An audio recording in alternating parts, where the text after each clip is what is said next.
Welcome back to another segment of Behind the Scenes of the Waltons. Today, I am covering more of your questions in another segment of Ask Judy. If you enjoy these, please do hit like and subscribe. I have a question here from Jocelyn Grimm. I hope you dedicate a few episodes to sharing your favorite scenes. Grandma on the porch with Olivia, Need Me, the time in the search when Mary Ellen and Aaron talked to Grandma about faith. Without it, there's nothing else. So many, many more. In taking a look at that, sure, why don't you let me know some of your favorite scenes or episodes that stand out for you from over the seasons? But also, I'm going to, I've been asked to kind of take a look at some of the ones about Mary Ellen. So tell me what some of your favorite scenes were that featured Mary Ellen, or even just scenes that you thought were fun or had a moment that stood out. Someone asked me recently if I had key things phrases that are things that Mary Ellen said that perhaps have stuck with me. So what are some of your standouts for what Mary Ellen has said? And maybe I'll start playing with this for other characters as well. So just, add some of those thoughts for me to take a look at and pick from. This question was from Mower Dan, who said, hi, Mike here. Hi, Mike. I have a couple of questions for a future Ask Judy segment, and here I am. I saw you on an episode of Dance Fever in 1979. You were a great judge. How was your experience working on that show? Are there any interesting takeaways?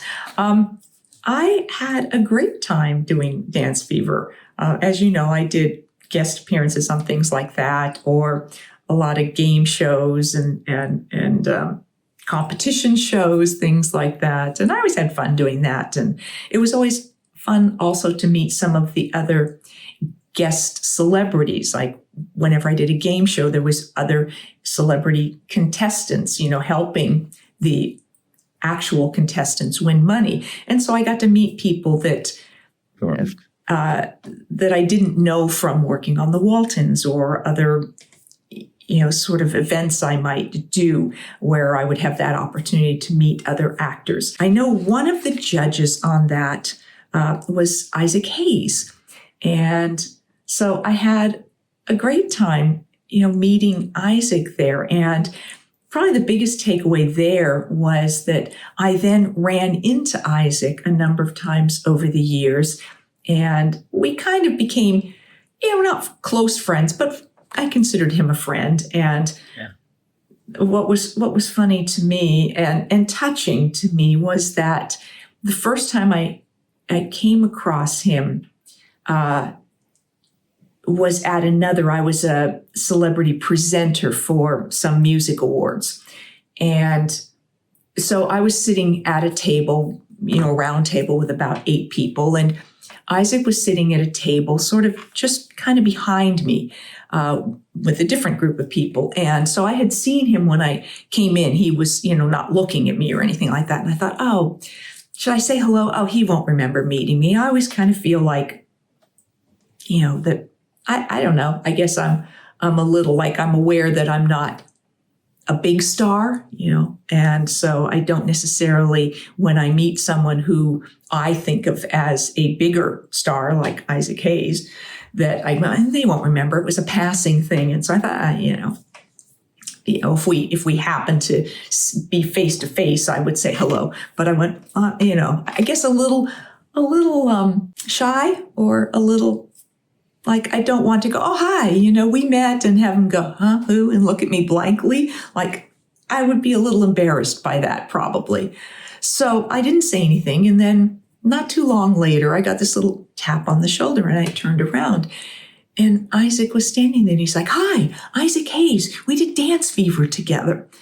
And it was like, of course I remember you, So I thought that was so sweet. And just a nice message that it doesn't necessarily mean that because someone's a bigger star that they don't remember people, or that they didn't remember meeting me. So, but not to say that sometimes I've said hello to people and they have looked at me blankly, like I don't remember you at all. So it happens both ways. And then I continued to run into Isaac. At one point, I had spent some time down in Atlanta, and we ended up at the same sort of local gym working out. And so we would bump into each other at the gym there and stuff like that. And, so I crossed paths with him at points over the years and was always happy to see him when I had that opportunity. You also asked the question, you were on Loveboat. Any takeaways from that experience as well? I had a great time doing Loveboat. It was a show I always kind of wanted to do. It was just a fun little show, and so I enjoyed watching it. Who were the guest celebrities and the whole sort of. I'm sure it did wonderful things for the cruise ship industry because it gave you this sense that was what it was going to be like if you went on a cruise, that you were going to meet fun people. And maybe if you were single, you were going to have a chance to meet somebody that became a significant relationship in your life, or, all those kinds of things. And so I did have that opportunity to do an episode. Every once in a while, they would go out and actually shoot on the cruise ship. But I'd say 98% of the time they filmed on a soundstage at 20th Century Fox. And so the episode I did was all on that soundstage at Fox Studios. And because they usually had 3 segments, they would schedule so that you did your scenes, but everybody had scenes like boarding, the boat, and then disembarking the boat. And then there'd always be the scenes around the pool, or the scenes in the dining room, or the scenes in the cabins. And so I didn't really get to interact much with the other celebrities that were guests that week. Like Britt Eklund was in one of the episodes, and Dawn Adams was in one of the episodes. So I may have said hello to them in the makeup room, but I didn't have scenes with them.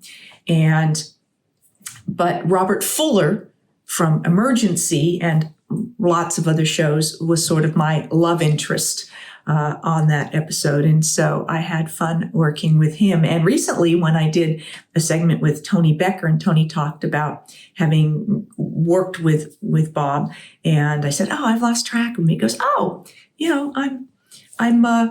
have his number. I said, I'd love to get back in touch with him. So I just recently got his contacts. I'm going to be reaching out to him again just to kind of say hello and catch up with him. He's retired now and living, I don't know, Texas or something, Arizona, who knows. But I hope to have a chance to talk with him, and just to say hello again soon. So that was a lot of fun. I had a great time. I also remember that there's always stuff around the pool, and I abhor wearing body makeup. They take this paint, this stuff, and they put a wet sponge, and they get the makeup on it. And then with this wet sponge, they put it all over you, and it feels chalky, and then it dries, and and it's not so bad when it dries, but it just feels icky. So I thought the idea of having to wear a swimsuit and have body makeup put all over my arms and legs and chest and, whatever. I was wearing a bikini, so, front and back. And so I literally thought, and this was back before we knew as much as we do now about not getting too much sun exposure. And I used to go tanning and stuff, not a tanning salon, but, go hang around a pool and work on getting a suntan. And so I remember for a couple of weeks before I was going to do that episode, I went and hung around the pool, a pool, not mine. I didn't, and got a suntan. I'd be joking with friends and say, yeah, I'm doing my homework. I have to have a suntan for this show. And I'm happy to say I did not have to wear body makeup for those scenes around the pool. So I consider that at that moment in time, that was a win. So the other thing I remember about that is I had this really complicated line. You talk about me, what lines do I remember from things? Well, I always remember this one line that I said where he's asking me some question or whatever, And I am playing, I'm flirting with him, but I'm teasing him, and I'm sort of pretending like I don't understand what he's talking about. And so the line was something like, my shampoo is made by our Synthico Chemicals subsidiary. I love the way your hair smells. Thank you. My shampoo is made by our Synthico Chemicals subsidiary. Ah, here we are, ionosphere components. Because I think he's saying something about, that I smell, he likes my perfume or whatever. So, but try saying my shampoo is made by our Synthico Chemicals subsidiary, and not trip over there. It's a tongue twister. So that, I was always so happy when I got that line out without stumbling over it. So those are some of my takeaways. I hope you had fun with that answer. This question is from Leeson, who said, when the opening credits, are they actually called credits at the beginning? Yes, they are. Flash briefly across the screen as you introduce an episode. I try to take note of the Roman numeral copyright year. Is that date reflective of the date the episode was filmed, or perhaps the season in which it aired, or something else? I believe it. Yeah, it's probably the year it was filmed, like the copyright of the material there. That would be my best guess about what that represents, is, to do with the copyright. I hope you enjoyed this segment of Ask Judy. If you have a question you'd like me to perhaps take up in a future Ask Judy, put it in any of the comments below. That's where I grab all of the questions from. And I will see you next time for more behind the scenes of the Waltons and more Ask Judy. Thanks for watching.